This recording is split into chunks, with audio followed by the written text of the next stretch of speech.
सोचा है कि बिकने को मैं बाजार में आऊं, दो चार हसीनों से मुलाकात तो होगी। कोतवालिए शहर का आया है बुलावा, चंद रोज सही मुफ्त मदारात तो होगी। यूसुफ न सही मिस्र के बाजार में बेचो, जुलेखा न खरीदे कोई औकात तो होगी। और ये शेर थोड़ा डीप है। मैं वक्त का मंसूर हूँ, हो मुझको इजाज़त।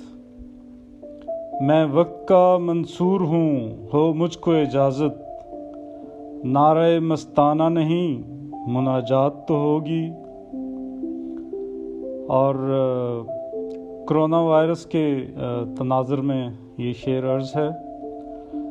इन कुदरती आफात से मखलूक मरेगी, इन कुदरती आफात से मखलूक मरेगी। कीड़ों के लिए गोश्त की बोहतात तो होगी।